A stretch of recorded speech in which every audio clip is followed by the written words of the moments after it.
Selamat siang Pak Watilete, atau saya lebih baik menyapa dengan Bapak Presiden? Kalau Bapak saya rasa cukup. Dengan Bapak. Oke. 25 April ini Republik Maluku Selatan genap berusia 60 tahun.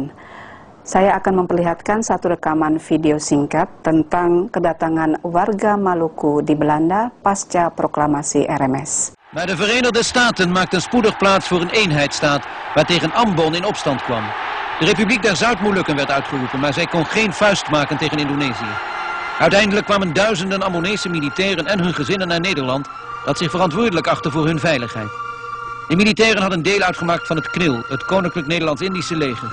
En bij hen leefde de hoop dat zij binnen korte tijd naar hun land zouden kunnen terugkeren. Kami ingin pendapat Bapak, apa makna peristiwa ini setelah 60 tahun berlalu? Kalau saya lihat video ini, saya rasa sedih oleh karena masyarakat Maluku masih tetap di sini, di negeri Belanda, karena kedatangannya hanya untuk sementara. Dan sebenarnya juga kita bisa senang oleh karena ada masyarakat Maluku di Belanda yang ada dalam keadaan bisa membantu kita punya saudara-saudara yang ada dalam perjuangan untuk kemerdekaannya. Tapi memang kedatangan bangsa Maluku di Belanda tidak bisa lihat lepas dari proklamasi RMS tahun 50. Saya akan kembali memperlihatkan sebuah klip.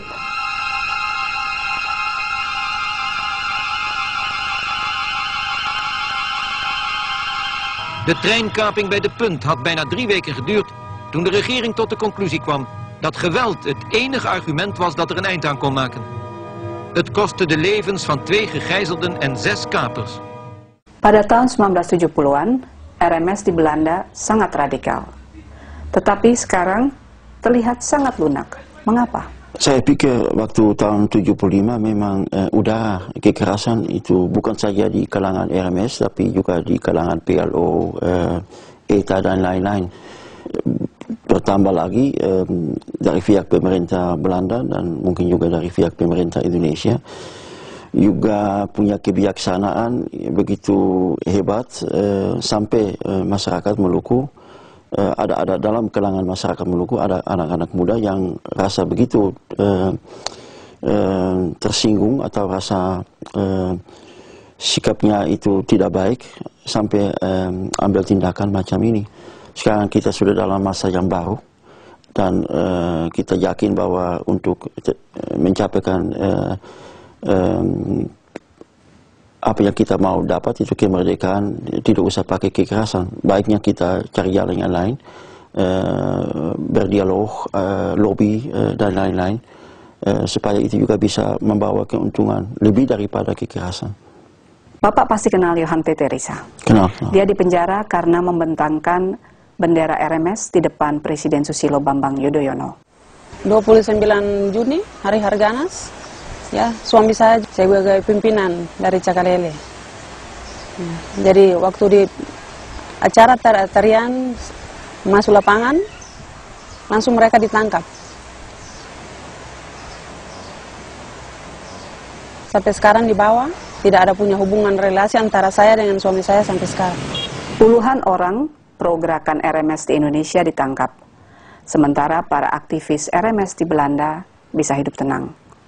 Apakah RMS di Belanda merasa bertanggung jawab? Kita dalam perjuangan ini sama-sama bertanggung jawab.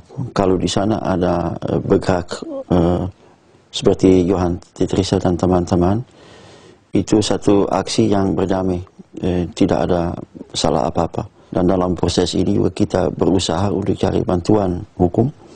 Dan kita juga berkoordinasi hubungan dengan organisasi HAM supaya kita punya anak-anak di sana yang sudah kasih suara untuk mau merdeka itu dilindungi. Perjuangan apa dipilih RMS setelah 60 tahun? Kita punya tujuan itu tetap tinggal sama, itulah mencapaikan kemerdekaan yang sudah diproklamasikan pada tahun 50. Yang penting saya rasa kita berusaha supaya bangsa di Maluku dapat hidup dalam keadaan yang bebas dan makmur. Kebebasan itu harus juga keluar dari tanah air sendiri. Dan itu sekarang sudah jalan dan buktinya aksi Johan Teterisa dan teman-teman itu satu contoh bahwa rakyat di sana sudah berani untuk bersuara meskipun disiksa, meskipun dihukum begitu lama. Dan ketiga juga sangat penting bahwa kita minta perhatian dari dunia internasional.